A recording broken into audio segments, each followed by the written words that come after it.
La palabra en la niebla. Conversaciones sobre cultura literaria. Muy buenos días, estamos en otra emisión de La palabra en la niebla, conversaciones sobre cultura literaria, con nuestro invitado especial, Roberto Cruz Arzábal. Muy buenos días, Roberto, ¿cómo estás? ¿Qué tal, Alejandro? Qué gusto. Gracias por la invitación y por poder participar en este podcast del Instituto. Muchas gracias. Voy a presentar a Roberto de manera muy sintética para que lo conozcan. Él es investigador de tiempo completo en el Instituto de Investigaciones Lingüístico-Literarias de la Universidad Veracruzana desde el 2021. Antes de estar en la UV, Roberto Cruz Arzábal estuvo en una estancia postdoctoral en la Universidad Iberoamericana en el posgrado en Letras Modernas. Antes hizo su doctorado en el programa de maestría y doctorado en letras de la Universidad Nacional Autónoma de México y has recibido menciones honoríficas, muchos reconocimientos. Es, Roberto, un gran investigador que tenemos el gusto de tener aquí. Hombre, muchas gracias. Y sus intereses, por lo que veo aquí, es poesía latinoamericana, intermedialidad, cuerpo y textualidad. Materialidades de la literatura, teoría materialista de la literatura, que son como palabras muy grandes, ¿no? Rimbombantes. Demasiado, incluso. Sí. Pero vamos a enfocarnos ahora poco a poco. Primero sobre la poesía. Me gustaría que nos contaras un poco tus intereses de la poesía, qué es lo que lees, qué es lo que te interesa investigar y cuáles son los caminos que tú has encontrado para leer e investigar la poesía. ¿Cuáles son tus autores preferidos? ¿Cómo te gusta hacer ese tipo de trabajo? Pues en realidad yo diría que una cosa es lo que leo por interés, por gusto, y otra cosa que no siempre está tan desconectada, pero que no necesariamente depende de eso, es lo que estudio. Lo que me he dedicado a estudiar es sobre todo la poesía o algunos problemas asociados con la poesía en América Latina en general, pero particularmente en México durante los últimos 30, 40 años, es decir, una poesía muy contemporánea, contemporánea en el sentido del momento en el que se produce, no necesariamente los temas de los que está hablando, pero me interesan precisamente esos fenómenos que tienen que ver con lo que yo he pensado o he intentado detectar como una transformación de las instituciones poéticas, una transformación de los tópicos asociados a la poesía y un cuestionamiento de cómo se piensa y cómo se hace poesía a partir de estos últimos, o en este último periodo, en estos años recientes. Eso tiene que ver con lo que estudio. Me interesa precisamente de qué manera primero la poesía en particular y luego la literatura en general, o lo que llamamos o lo que conocemos como literatura en general, se ha visto modificado por una serie de procesos económicos, culturales y políticos que sucedieron de manera mucho más clara en los últimos años. Particularmente me interesan dos cosas en el campo poético de México. Por un lado, me interesa la manera en la que los soportes, los formatos de escritura, la manera en la que escribimos y leemos y nos aproximamos a las obras literarias ha cambiado. Es decir, cómo pasamos de leer mayormente en papel a leer en soportes digitales. Cómo pasamos de escribir en máquinas de escritura relativamente mecánicas, cuyo funcionamiento podíamos más o menos identificar como una máquina de escribir, a escribir en máquinas cuyo funcionamiento ya no nos es tan evidente como la computadora. Nosotros tecleamos la computadora, vemos lo que aparece en la pantalla, pero no sabemos lo que hay en medio. Ese campo de opacidad me interesa. Y me interesa cómo estos cambios han modificado la manera en la que se entiende, en la que se lee y en la que se escribe poesía.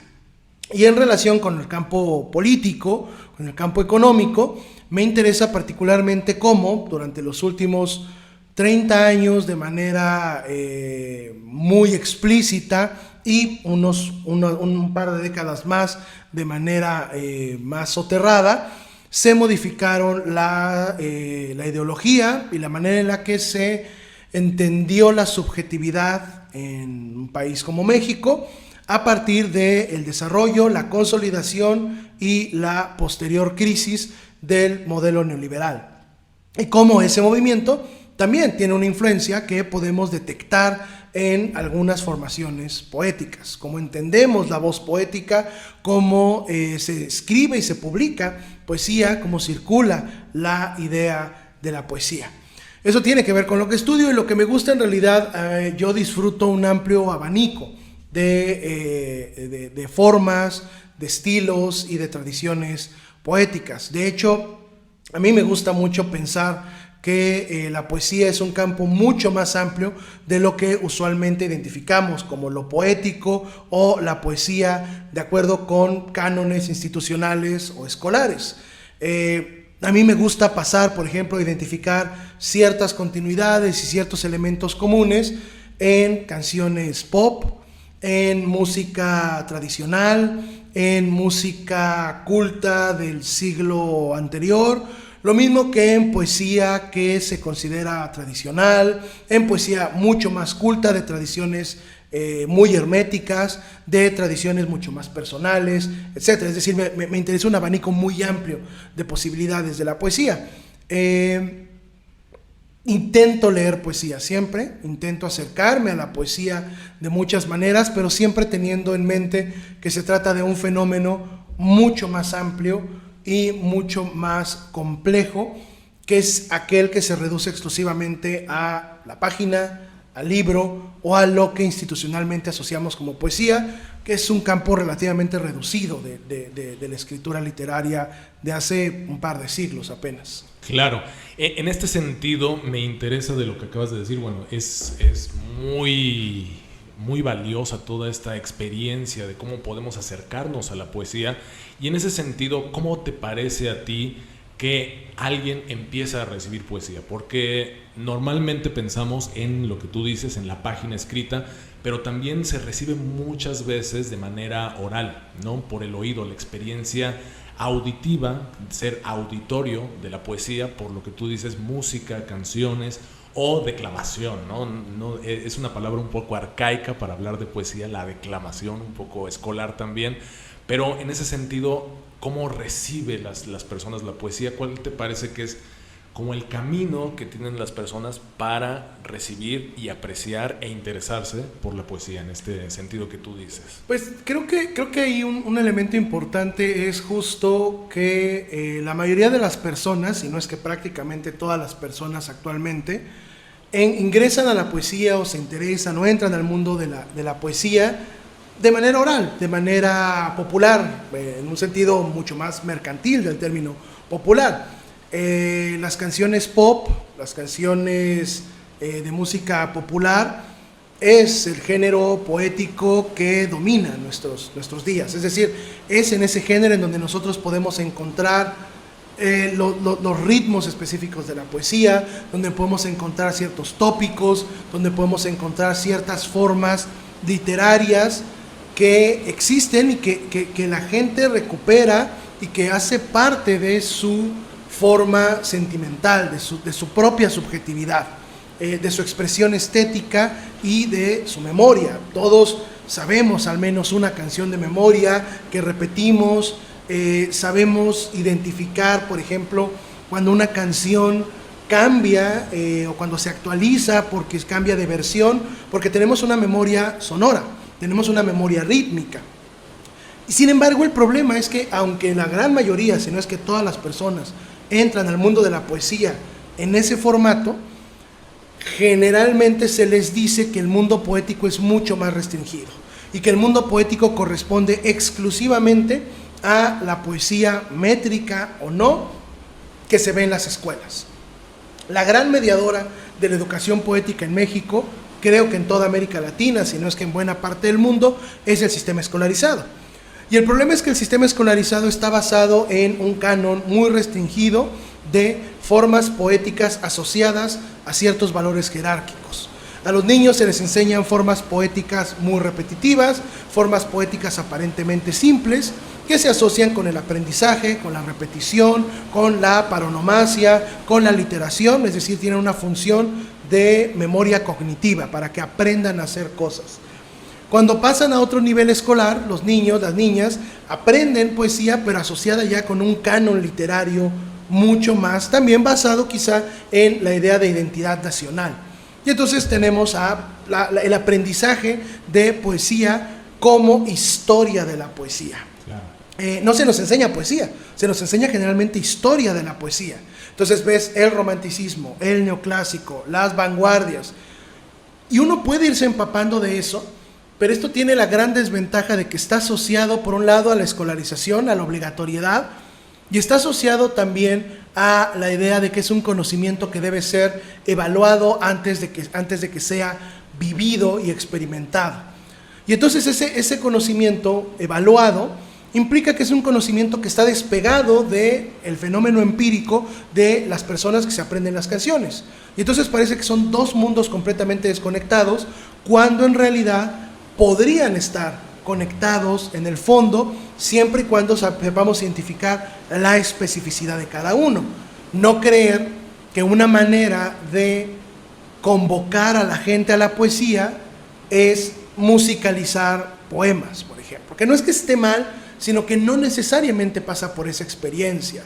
La lectura masiva no es la única manera en la que se lee, así como la lectura individual aislada tampoco es la única manera en la que se aprecia la poesía. Entonces creo que un gran problema es ese, que vivimos en un mundo muy rodeado de poesía y de poemas, de experiencias poéticas, pero que están cada una partida en su pequeño cubículo, en su pequeño compartimento, en los cuales parece no haber una continuidad, parece no haber una comunicación entre todos estos fenómenos, sino que esa especificidad de cada una, ese pequeño cubículo de cada una, se termina volviendo una esencia, o peor aún, una frontera que hay que defender. Una frontera que está basada en jerarquías, que está basada en usos específicos que impiden la comunicación con esos otros espacios y que en realidad en la práctica cotidiana están mucho más comunicados de lo que parece. Entiendo a partir de lo que nos comentas que la poesía en realidad está inscrita en muchos aspectos de la vida cotidiana, está conectada con muchas experiencias de la vida normal, ¿no?, de las personas, y que está en el cuerpo mismo de las personas, ¿no?, en esta cosa de los ritmos, de la musicalidad, de la emoción y su conexión política. Vamos a hablar mucho más de eso después del rollito cultural a cargo de Alfredo Loera.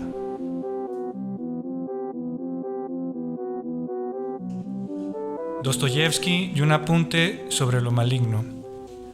Uno de los grandes temas del novelista ruso es el mal.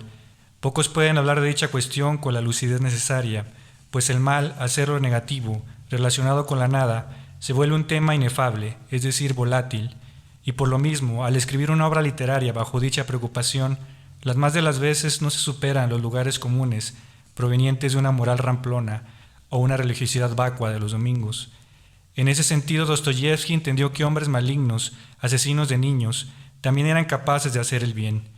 Lo comprendió en su encarcelamiento en Siberia. Por ello, los personajes malignos del autor de Crimen y Castigo son tan humanos, en otras palabras, tan reales. Su obra evidentemente es vasta y no es posible abordarla con justicia en esta cápsula, así que me concentraré en Arkady Ivanovich Svidrigailov, de Crimen y Castigo. Considero que ahí podemos encontrar un ejemplo de cómo el ruso analizó o representó el mal. En el capítulo 5 de la sexta parte de dicha novela ocurre un acontecimiento sumamente significativo. Me refiero a cuando Svidrigailov libera a Dunia, cuando en realidad pensaba violarla. Lo que llama mi atención de todo este pasaje de Svidrigailov es que ciertamente el personaje es deplorable, completamente perverso, un hombre con quien en ningún sentido puedo identificarme, pues me genera terror. Solo puedo acercarme a él porque están de por medio las palabras y el espíritu de Dostoyevsky. Si me lo encontrara en una taberna o un restaurante, tal y como lo hace Raskolnikov, no soportaría estar sentado a su mesa. Quizá me sorprende más aún el hecho de que Raskolnikov se acerque a conversar con él mientras este hombre trata de un modo despectivo a la bailarina. Sin embargo, ahora mismo descubro lo tremendamente malignos que son ambos individuos. Raskolnikov asesinó a la usurera, y no nada más a la usurera, también a la hermana. Los dos se odian, los dos se vigilan. En dado momento, Svidrigailov logra escapar de la compañía del ex estudiante de Derecho. Es cuando ocurre el encuentro con Dunia, cuando intenta chantajearla y en su fracaso violarla. La deja ir. Deprisa, repitió Svidrigailov sin moverse ni volverse, pero en ese deprisa vibraba una nota terrible. Durante breves minutos estuvo Svidrigailov junto a la ventana. Por fin se volvió despacio, miró en torno y se pasó suavemente la mano por la frente. Una extraña sonrisa le crispaba el rostro, la sonrisa patética, débil y atribulada de la desesperación. Esa desesperación es aquella de no haber cometido el mal. Kierkegaard lo comprendió mejor que todos. Lo demoníaco es la angustia ante el bien. El demoníaco se siente culpable de no haber asesinado o violado. Esa es la naturaleza de Svidrigailov. Creo que ese también es un descubrimiento literario dostoyevskiano. Los hombres malignos pueden hacer el bien, pero bajo una terrible angustia. La culpa que los mortales comunes sentimos por haber hecho daño es la misma que los demoníacos sienten por los actos benignos. Continuamos con nuestro invitado especial, Roberto Cruz Arzábal, con quien estamos hablando de poesía y sus conexiones con las experiencias de la vida cotidiana. En este sentido, suena una palabra que me interesa de la lista de las cosas que tú estudias, que es intermedialidad. La poesía intermedial, los estudios intermediales, que me parece tienen cierta conexión con esta otra palabra que se asocia mucho con las experiencias performáticas, que es la transdisciplina, interdisciplina. ¿Va por ahí? Coméntanos un poco sobre esto. Sí, tiene que ver y está asociado, aunque en realidad hay una otra palabra que a mí me interesa mucho más. En un artículo que es relativamente bien conocido, que se publicó, me parece que en el 97, el estudioso que primero empezó como estudioso de literatura comparada y luego se volvió uno de los pilares de los estudios visuales en Estados Unidos, que es W.J.T. Mitchell, publica un artículo sobre la historia de los estudios visuales y la manera en la que los estudios visuales empiezan a formar como un nuevo campo disciplinar, ajeno a la literatura comparada, ajeno a la filosofía, ajeno a los estudios de historia del arte. Y en este artículo, Mitchell habla de un concepto que resulta, me parece, mucho más interesante o mucho más sugerente que pasar de una disciplina a otra, que es el caso de la transdisciplina, el intercambio de saberes metodológicos o conceptuales entre disciplinas, que es el caso de la interdisciplina, u otros elementos que tienen que ver con estas mezclas entre disciplinas, o la llamada multidisciplina, que es un objeto estudiado a partir de diferentes perspectivas disciplinares. Lo que Mitchell propone es una idea de los estudios visuales como un catálogo de indisciplinas, es decir, como una serie de perspectivas, métodos, problemas, preguntas y formas de analizar o de estudiar las cosas que no tienen que ver con una inscripción disciplinaria específica, sino que pueden saltar con cierta libertad, con cierta anarquía, sin dejar de lado a falta de otra palabra, el rigor metodológico, que pueden saltar entre disciplinas. Y entonces acá lo que me parece interesante es precisamente esto que tiene que ver con la intermedialidad. Muchas veces se asocian los estudios intermediales con el estudio de fenómenos muy recientes, de fenómenos que son por su naturaleza multimediales, transmediales, intermediales, etc. Pensemos, por ejemplo, en el cine 3D, en la animación, en el performance poético, etc. Pero la verdad es que si uno atiende a esta idea de la mirada indisciplinada, según Mitchell, lo que uno puede hacer, y que me parece mucho más interesante, es preguntar por esas dimensiones de los muchos medios o de las preguntas de las convivencias entre los medios que aparecen en lo que no parece ser intermedial. Es decir, además de estudiar poesía visual, que me encanta y me parece fascinante, además de estudiar poesía sonora, que también encuentro sumamente interesante, ¿por qué no damos una especie de paso atrás y nos preguntamos por la dimensión visual de la poesía tradicional o de la poesía en la página? Porque finalmente, si nosotros pensamos en la poesía impresa, en la poesía escrita, la verdad es que la poesía tiene una dimensión sonora, que es la que usualmente se asocia con lo poético, pero también tiene una muy clara dimensión visual. Si nosotros, y este es un ejercicio que yo he hecho varias veces en clase, si nosotros dibujamos una página, ponemos un pizarrón y dibujamos lo que parece ser una página, y trazamos una figura que ocupa el extremo izquierdo hasta el extremo derecho y toda la página, nosotros podemos ver que esa mancha es prosa. En cambio, si nosotros ponemos una caja mucho más pequeña y ponemos una serie de líneas que aparecen con mucho aire a la página, nosotros podemos asociar esa mancha visual con la poesía. Es decir, la poesía tiene una dimensión visual que no se suele reconocer, pero que está presente. Entonces, además de estudiar esos otros fenómenos que parecen asociados de manera natural a los estudios intermediales, a mí me interesa también esa otra mirada indisciplinada. Preguntar por los elementos sonoros, visuales, ápticos, de todos los sentidos que aparecen en el fenómeno poético o en otros fenómenos literarios. Y al mismo tiempo me interesa preguntar por esos elementos que fenómenos aparentemente solo visuales o solo sonoros comparten con algo como la poesía, como el ritmo y el problema de la enunciación. Entonces creo que es ahí en donde nosotros podemos tejer esa serie de preguntas sobre los límites y las posibilidades de nuestras disciplinas, más allá de este dictum burocrático que nos intenta obligar o que intenta reconocer la pluralidad del mundo en los encuentros intermultitransdisciplinarios, que a la postre probablemente ya no dicen mucho más de lo que decían hace 40 o 50 años. Entonces a mí me interesa mucho más ese brinco disciplinario, sin que eso implique negar la naturaleza específica, la especificidad del fenómeno literario. Se trata de hacer un encuentro, quizá imposible, entre la libertad de la indisciplina y el rigor de la especificidad artística. Es deslumbrante toda esta exposición que nos ofreces ahora, toda esta terminología a la que me encantaría acercarme con más detalle, ¿no? Entonces, ante esto que parece como un monstruo, ¿no? Que nos acercamos y decimos, ¿cómo nos acercamos a esta dimensión poética?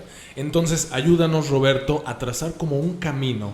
Pensemos en una persona común y corriente que esté interesada en la poesía, que lee eventualmente. ¿Cómo sugieres tú que estas personas se acerquen a estos fenómenos literarios? Yo diría que hay dos vías que no son opuestas, sino que de hecho son convergentes o que se alimentan mutuamente. Yo diría que la primera y la más importante probablemente es lo que podríamos denominar la duda artística o el extrañamiento, para ponerlo en términos de los formalistas rusos. ¿Qué implica el extrañamiento? No solo un extrañamiento ante el fenómeno artístico o que produzca el fenómeno artístico, sino un extrañamiento de nuestra sensibilidad. Es decir, leo algo y lo primero que haría o lo primero que yo recomendaría es preguntar por qué estoy leyendo como estoy leyendo, por qué estoy experimentando lo que estoy experimentando o por qué no lo estoy experimentando. Yo creo que esa duda fundamental, y en este sentido es chistoso pensarme de manera tan cartesiana, pero creo que la duda sí es una herramienta, es la herramienta inquisitiva fundamental, es lo que nos permite entender o preguntarnos por qué un poema funciona como un poema, por qué el ritmo de un poema está constituido de una manera y no de otra, por qué utiliza la primera persona en lugar de la tercera persona, por qué utiliza la segunda persona, por qué rompe el verso como lo hace, por qué cambia los patrones métricos o por qué no los cambia. Más que buscar el sentido del poema, creo que la pregunta fundamental es preguntarse cómo y con qué funciona.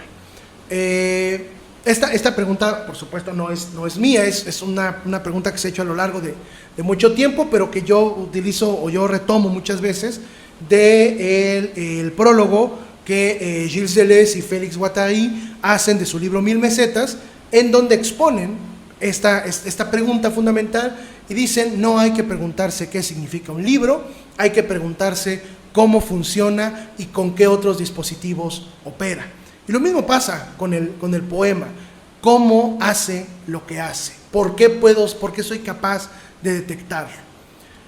Una vez que una persona tiene esa duda fundamental y se quiere acercar a los estudios intermediales, creo que lo más interesante es hacerse de un corpus más o menos definido de lecturas que le permitan entender la tradición de los estudios intermediales. Ahora hay una buena cantidad de libros que se dedican a eso, mucho más que cuando yo empecé a interesarme en los estudios intermediales, y creo que un manual pensado justo para estudiantes es una buena vía para empezar a hacerse de este corpus de conceptos y de métodos. A principios de este año, si me permites el especie de comercial, sí, por favor. un grupo un colectivo con el que yo trabajo, un grupo de amigas, colegas, profesoras, con quienes yo trabajé muchos años en la UNAM, publicamos precisamente en la Facultad de Filosofía y Letras de la UNAM un manual de introducción e invitación a los estudios intermediales que se llama Vocabulario Crítico para los Estudios Intermediales. Y lo que pretendíamos es que este manual funcionara precisamente como una introducción a los estudios intermediales, no mediante una serie de lecturas que hay que hacer o mediante un corpus específico de autores que hay que conocer, sino algo quizá un poco más generoso, mediante un conjunto de conceptos que pueden ser útiles para pensar los fenómenos intermediales como un fenómeno específico, pero también como una mirada indisciplinada que permite plantear otro tipo de preguntas. El vocabulario está libre, se puede descargar, es completamente libre, existe en una página web y existe en un PDF para descargar, y está en la página intermedialidad.filos.unam.mx. Maravilloso, será un material de consulta que tenemos que ir a visitar, ¿no? Para interesarnos por estos estudios. Vamos al segundo rollito cultural de esta emisión, a cargo de Edgar Rodríguez. Las preguntas filosóficas y las evocaciones literarias pueden asaltarnos en los lugares más insospechados. El otro viernes estaba en un Oxxo. Acababa de comprar un six de cervezas y el cajero me hizo la pregunta de rutina. Desea redondear para bla, bla, bla. Yo ya sabía la respuesta. Él también. Todos sabemos la respuesta para esa pregunta. Pero antes de responder, me detuve a reflexionar. Pensé en el no como postura filosófica, como una marca de rebeldía. Albert Camus se pregunta, ¿qué es un hombre rebelde? Y responde, un hombre que dice no. Pero negar no es renunciar. Es también un hombre que dice sí desde su primer movimiento. La negación no es un acto de anomia social, es una postura frente al mundo. El filósofo surcoreano Byung-Chul Han plantea que el hombre moderno es su propio explotador en la búsqueda del éxito personal. La represión antes emanada del sistema ahora se ha interiorizado. Ante la vorágine de positividad y efectivismo, el no parece una respuesta sensata. Pero el maestro del no es Bartleby, personaje creado por el escritor estadounidense Herman Melville. Bartleby es un hombre común que trabaja como escribiente en una oficina en Nueva York. Un día, ante una solicitud de su jefe, él responde: preferiría no hacerlo. A partir de entonces, esa se vuelve su respuesta ante cualquier cuestionamiento. Pierde su trabajo y cuando le piden que abandone la oficina, él responde: preferiría no hacerlo. Bartleby lleva la resolución del no a los extremos, por lo cual termina en un manicomio. La novela de Melville, publicada en 1856, antecede el existencialismo que inundó Europa a inicios del siglo XX. La figura de Bartleby inspiró a Enrique Vila Matas para su libro Bartleby y compañía, en el cual explora la figura de escritores que dejaron de escribir. Entre ellos destaca Juan Rulfo, quien tras Pedro Páramo y El llano en llamas no publicó más. Dejar de escribir da para escribir. Pero ahora me parece más interesante postular la figura de un lector Bartleby, aquel que deja de leer o solo lee cuando le apetece, un lector que responda no ante las insinuaciones de sus maestros sobre las lecturas de los clásicos.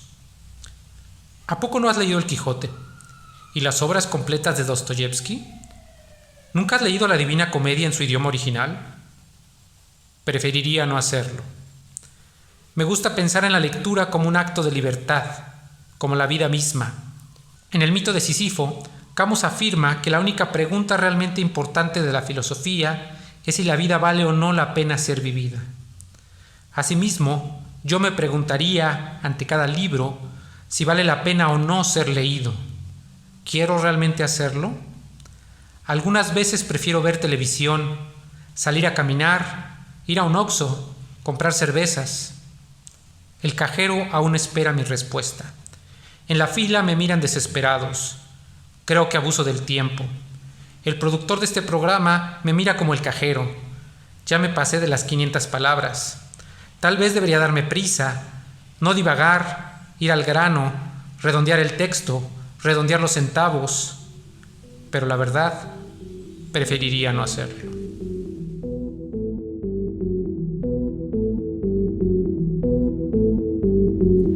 Y ahora continuamos con nuestro invitado especial, Roberto Cruz Arzábal, con quien estamos hablando sobre literatura intermedial, los fenómenos intermediales en el arte.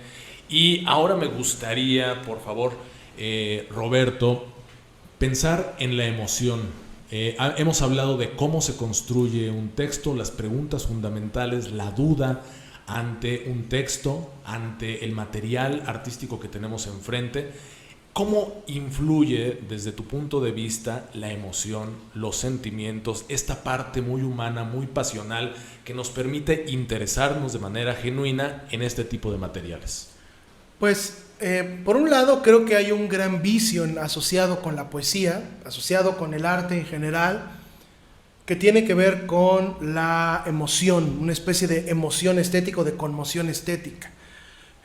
Muchas veces crecemos con la idea de que el arte debe conmovernos y de que si el arte no nos conmueve, una de dos, o estamos mal nosotros o está mal el arte. Si el arte es canónico, pues los que estamos mal somos nosotros que no lo entendemos, y si el arte es relativamente no canónico, o sea que no haya sido conocido o hecho después del siglo XIX, lo que está mal es el arte, no un arte inteligente, un arte que no pretende conmover, es un arte malo, es un arte censurable, es un arte falso. Y algo parecido pasa con la poesía, ¿no? Creo que uno de los grandes vicios, uno de los grandes errores de las aproximaciones a la poesía es que se suele asociar con la emoción, particularmente con la emoción romántica.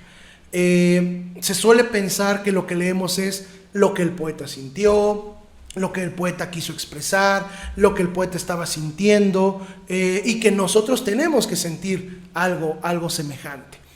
Ahora bien, uno podría decir, bueno, pero es que ese poema sí está haciendo eso en efecto, ¿no? Sí está produciendo una emoción que codificada culturalmente asociamos con el estremecimiento, con la pasión, con el duelo, etc. Uno podría preguntarse, bueno, ¿por qué si el poema lo está haciendo, no podemos asociarlo con el poema? Y yo creo que una posible respuesta es porque no es lo único que está haciendo el poema, ¿no? Y en ese sentido de la duda, creo que vale la pena preguntarnos precisamente qué es lo que está haciendo el poema, cómo es que lo está haciendo. Y al hacerlo, justo yo tomo distancia de esta idea de las emociones para centrarme en un elemento mucho más general, mucho menos codificado quizá, culturalmente, que es la base sobre la cual se construyen eso que llamamos emociones y que son sensaciones codificadas culturalmente, que son los afectos. Los afectos son sensaciones en el cuerpo que efectivamente transmite un poema. Pero los afectos que un poema transmite no siempre van a tener que ver con la emoción en general o con la emoción romántica en particular. Tienen que ver con lo que el poema hace en nuestro propio cuerpo. Y ahí es donde creo que el ritmo resulta fundamental. Un poema que parece que no dice nada, pero que tiene mucho ritmo, hace cosas, produce sensaciones en nuestro oído, en nuestro cuerpo, en nuestras manos, en la lengua cuando lo leemos. Una de las cosas que yo sí recomiendo ampliamente es leer en voz alta para poder experimentar esas sensaciones afectivas, esos afectos que el poema está produciendo. Y ya después los codificaremos críticamente o culturalmente, pero creo que sí es importante poner en duda también esa emoción y no preguntar qué siento, sino cómo es que lo estoy sintiendo. Y cómo es que un poema o una obra literaria o una obra artística me conduce por esa sensación y me permite acceder a un universo cognitivo y sensorial en el que no estaba poniendo mis sentidos en ese momento. O sea, creo que ahí es donde hay una clave importante de cómo se puede leer poesía poniendo la emoción en su lugar justo, pero sin hacer que el poema sea una muleta de esa emoción específica. Claro. En este sentido, el acercarse a la poesía brinda, digamos en términos muy lúdicos quizá, beneficios al ser humano, a la sociedad, al individuo en términos políticos, en términos sociales, en términos corporales incluso. En ese sentido, ¿tú qué dices al respecto? ¿Por qué hay que leer poesía? ¿O realmente es por un beneficio, es por una experiencia estética, es por una actitud inquisitiva ante la vida, ante las experiencias artísticas? ¿Por qué? ¿Por qué tú dices que actualmente, en el siglo XXI, olvidándonos un poco de este sentido del romanticismo, ¿por qué hoy es valiosa la poesía? Híjole, ahí hay como varios puntos interesantes, ¿no? Por un lado, la idea de la función de la poesía y por el otro lado, la utilidad de la poesía.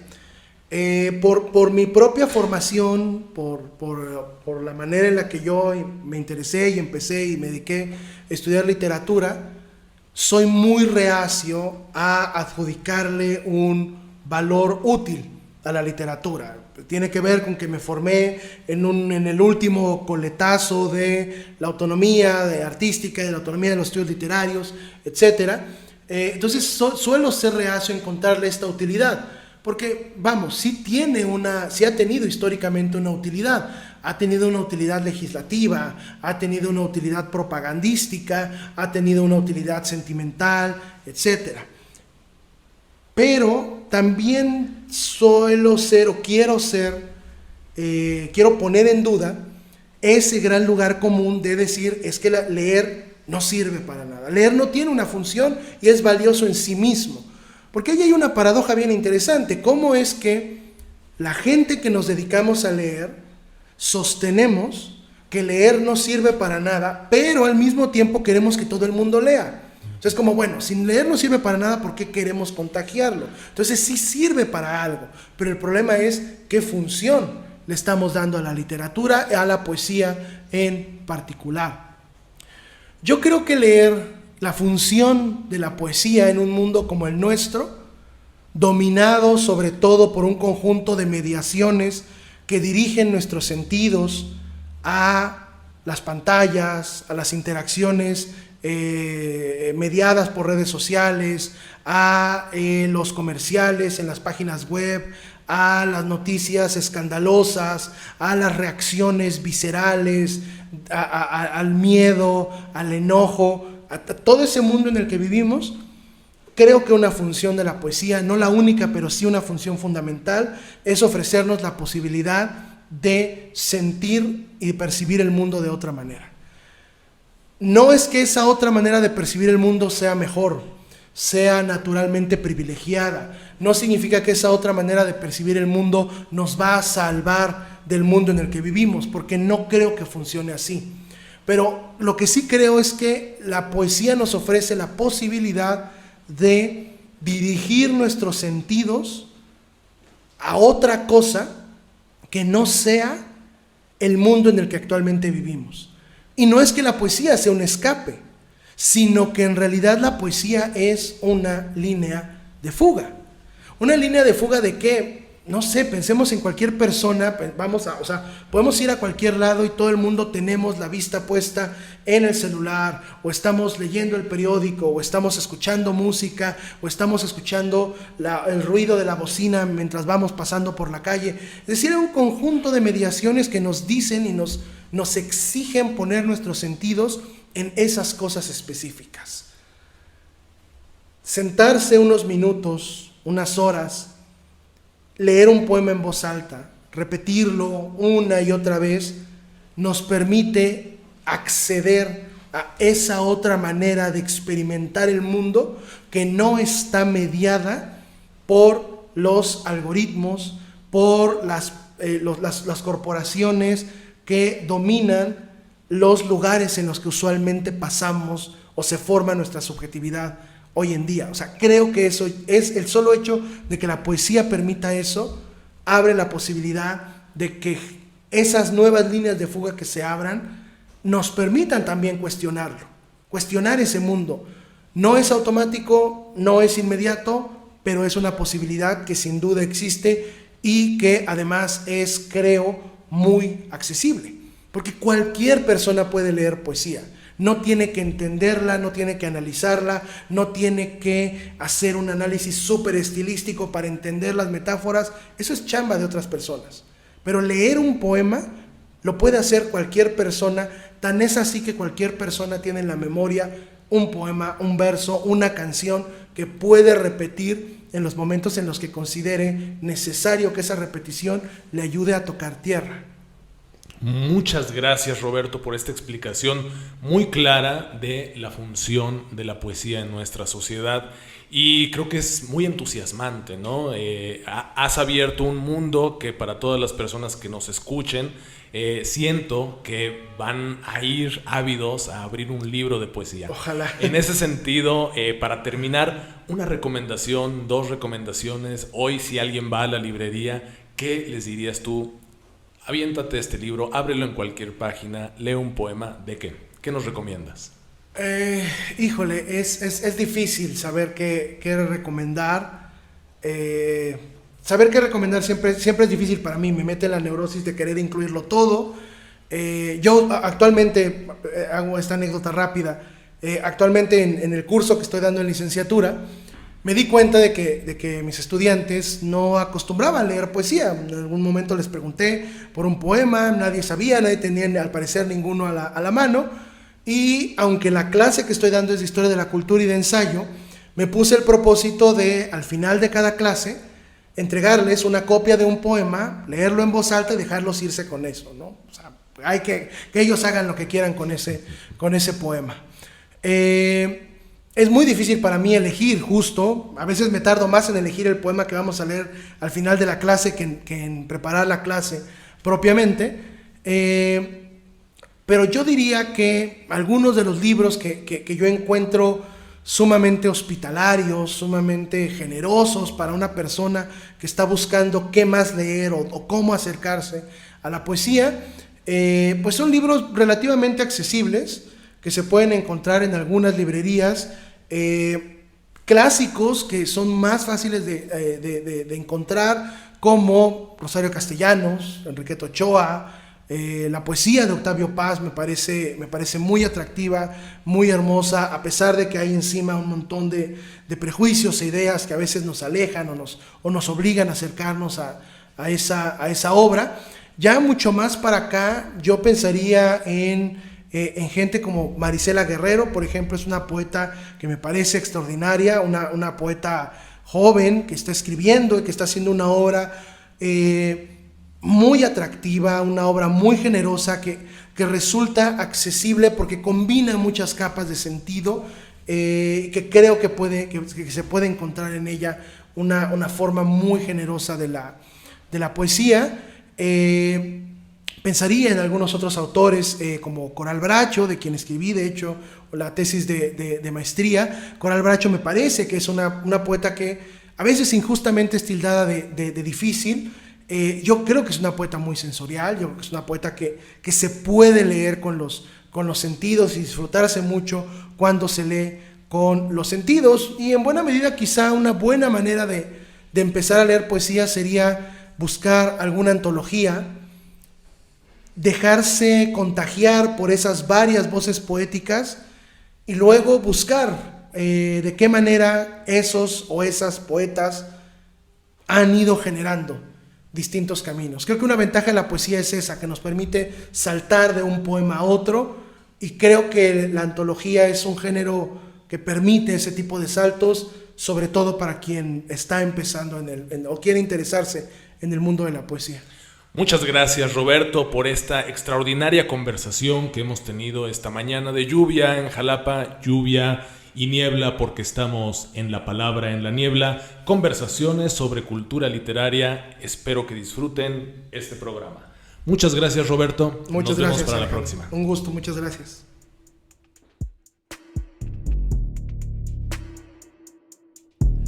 La palabra en la niebla. Conversaciones sobre cultura literaria es una producción del Instituto de Investigaciones Lingüístico-Literarias de la Universidad Veracruzana. Locutor: Alejandro García.